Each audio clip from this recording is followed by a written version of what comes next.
Hey, what's goody, Frye gang?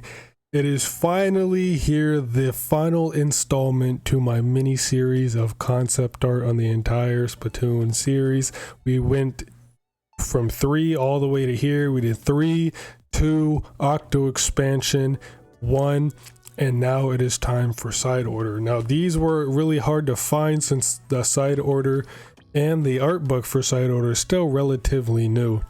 But I scrounged around and found a couple of concept arts that I think are pretty interesting, so I'll be going over 10 of them in this video. Kind of 11 because I did want to show off this one real quick about a baby Marina. That's really it. I just kind of wanted to show that since I thought some of you might like to see that. I don't really have any other information on that. But the first real one is this page right here. This one is very interesting. It quite the implications here. Now the top kind of looks like they're zombies or like failed experiments, and then the two below that kind of look like clones. They're just bald clones of inklings, and it's kind of funny because I actually made a video back before side order released about how Agent 8 could be a clone, given that in the very first trailer the Spire of Order, it kind of looked like a factory when they were producing the mem cakes. So it's like maybe it's a factory where they're producing clones of Agent 8 or other inklings, because like how it digitized everything is, so it'd be kind of easy to just transfer the soul to different bodies each time. So obviously that was kind of pretty close, and maybe they were going to go with some kind of cloning thing in the story, but it looks like it got scrapped due to whatever times side order story was. It felt very lacking. I feel like they could have added a hell of a lot more lore and depth into it, kind of like how they did with Octo expansion, but it would have been really nice to see where they took this. Next one here, there are some enemy designs, and this one in particular I wanted to focus on because it's nice to get like a close-up look at these things, since we never really have a chance to, since they're so speedy, they're so fast, you can't really get detail in it. But here it's like disassembled. We can see all the different parts, and you can see it has pistons in it, so it kind of is like a motorized little thing. It's really cool, and it's still interesting that they never expanded on or explained why all the fish kind of look like toys inside order. They all look like plastic pieces that you'd put together to form a figurine, even Overlorder. So I'm not really sure what that's all about and why they never explained it, but I kind of wanted to just show this one real quick because I thought it was cool to see this enemy in particular just disassembled, to see all the different pieces to it. This one is interesting since we get a look at the concept art for the pinging Martial. I'm not really sure how to pronounce that. I don't know why all these enemies have such weird names in side order, but this one, the whole like hamster ball thing, this one I don't like. This one's kind of disgusting. Look at that. Why does it look like that? It looks kind of like a starfish in this. I mean, we've never actually seen the inside of what it looks like, so maybe this actually is what's in there, because we just kind of see the eyes and the mouth thing on the outside on the shell. And like I always say, this reminds me of Fortress. Like the final design reminds me of the Pokemon Fortress, so I think that's kind of funny. But yeah, this one's pretty interesting, and the bottom left one kind of reminds me of Porky from Earthbound. It kind of looks like Porky in his little spaceship thing before he gets like the iconic spider looking coffin thing in Mother 3, so I guess that's pretty cool. But this one overall just looks kind of weird, bro. Another one that kind of threw me off was this enemy right here. I forgot what it's called, but it's the big like beluga whale head looking thing. This one, it was going to be more humanoid. It seems like it was going to be like standing upright with two big fists, but that would be kind of weird. I'm kind of glad they kept it with this like fish looking design or aesthetic to it to kind of match with all of the other enemies, because that would be the only singular only enemy in all of side order minus what's it called, parallel cannon, that would be kind of humanoid shaped, so that wouldn't really fit well. So I'm kind of glad they kept the design that they have now.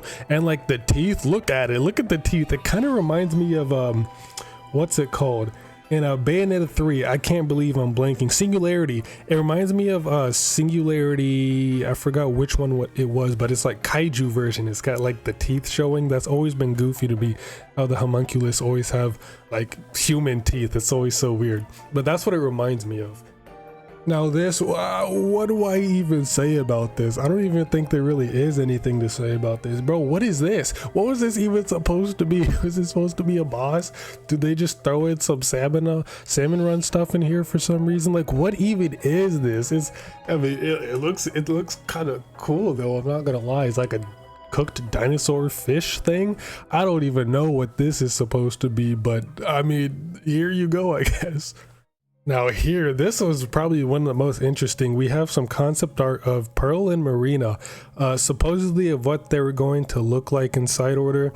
Like, I really like this design. I'm not even going to lie, for both Pearl and Marina. Usually in a lot of the designs, I like Pearl's outfit or design and not so much Marina's, but I really like both of them here. This gives more of like a hip modern type of street kid kind of look, which really wouldn't match side order at all. So maybe side order was going to be, or this could actually be designs for just base Splatoon 3. I'm not really sure how that would work, but given that side order was always going to be based around a theme of order and everything being so orderly, this really wouldn't have fit in. So maybe they were just having fun, just coming up with different designs for them or something. I'm really not sure, but I really do like this art. And now we get to the obligatory section of all of the cut content or concept art, and that is hairstyles. We get more robbed hairstyles from side order. It would have been cool to customize Agent 8 a little bit more. I'm not complaining because I already like Agent 8's default design. And I mean, being able to customize Agent 8 wouldn't really make it Agent 8 anymore. It would just be like our own personal, like, self-insert Octoling again, just like the base game. So I'm glad they stuck with Agent 8 and didn't really let us customize it. But having these hairstyles as like an unlockable feature that we could get for clearing a certain amount of side order or after beating stuff, maybe we could have bought these hairstyles from Cypher's shop. That would have been cool because these actually do look nice, especially that first one I really like.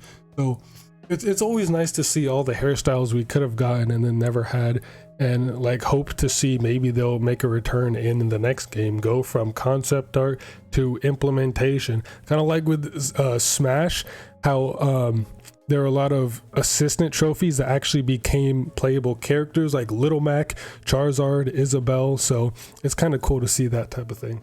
We got another hairstyle here, but the thing I wanted to show about this one is Pearl. Pearl kind of looks like a little Roomba, so she was going to be more of like a little Rob head than an actual like her signature drone look. So I thought that was pretty cool to mention. Now this one is very interesting. I think I've seen this one before and like everybody was freaking out trying to figure out who this was. But there's a strange Inkling girl here that we don't really know anything about. This could very well have been Cypher's original design. So Cypher could have originally have been an Inkling before being changed to whatever. What even is Cypher? I don't know what she is. Maybe like a sea anemone. I'm not really sure. I forgot what Cypher was based on, but it's a real life creature. I think it was like it's not a pistol shrimp, or it could have been some like mantis shrimp or something like that. I'm not sure. But this character, she kind of, I don't know, for some reason she reminds me of Nephilim from Xenosaga. I have no idea why I make that connection. Maybe it's because of the white dress. Nephilim always also wears a white dress and has very long hair, so maybe that's it. But I don't know. There was also some speculation somewhere saying that this could have been like a scrapped Cali experiment. I really don't know where that came from. There's a tweet, I might put it up on screen, but I'm not sure what that's all about. But look, bro, she's literally holding a gun right there. So maybe we could have got like single pistols, just straight blickies inside order. And lastly, I'm sure a lot of you have already seen this one, but here's some classic concept art again of Pearl and Marina and how this is for their like damn socks outfit, I guess, like the outfits they're going to wear in side order. over what they have now. And God, I really wish they had this instead. I much prefer this over the outfits that they have now, especially for Pearl. Like, if y'all have been around long enough, y'all already know how much I hate Pearl's outfit, her side order outfit. I really don't like that Biggie. I mean, technically, yeah, Biggie, since she is kind of based off of Biggie Smalls, but I really don't like that big ass, puffy ass, bloated jacket coat that she wears. I really don't like that. Yeah, she kind of looks like a marshmallow and it's all cute and adorable, but I don't like big baggy clothes like that most of the time. So seeing that on Pearl just doesn't really fit. If they had just taken away the jacket and left her with that gold sparkly dress, yeah, give me that instead any day. But this, oh, Pearl's outfit here, this looks so much better. Yet again, Pearl trumping Marina in outfits. Like, this looks amazing. She's got her crown, she's got the whole black and gold color scheme going on. Maybe she's like really embracing Empery since that is her brand. So that looks, oh, this would have been so much better. This would have gone so hard. And then Marina, her outfit's cool too, but bro, I can't get over Pearl. I really can't. And that is all the concept art I'm going to show for this video. Trust me, there is so much more in the Bankara Walker, which is the side order art book that released in December, I think. So it's only been out for like a month. December 11th, yeah, is when it dropped. So it's been out just for barely over a month. So there isn't going to really be a whole lot of images from it online, and I'm pretty sure the scans for it, the entire art book, haven't been out yet, so there's not really a whole lot of concept art I can show anyway, unless I had the art book, which I do not, which I eventually will get. But yeah, side order concept is really nice to see, especially since it got delayed, because I'm pretty sure Nintendo had like an idea for it and they scrapped it completely and started working on it again from the ground up, kind of like they did with Metroid Prime 4. So that's why side order got delayed by a year, and then it came out and was like this. So I mean, a lot of people think side order was very underwhelming, and I can kind of see that and agree with that, because I can only imagine what the story they had before then, especially with those clone things that we saw at the beginning of the video. Bro, if they were building on that, I really would have loved to see what that whole thing was about, but I will never be able to see that. But yeah, it's cool. That's about it. See you next mission to play some goddamn sweaty.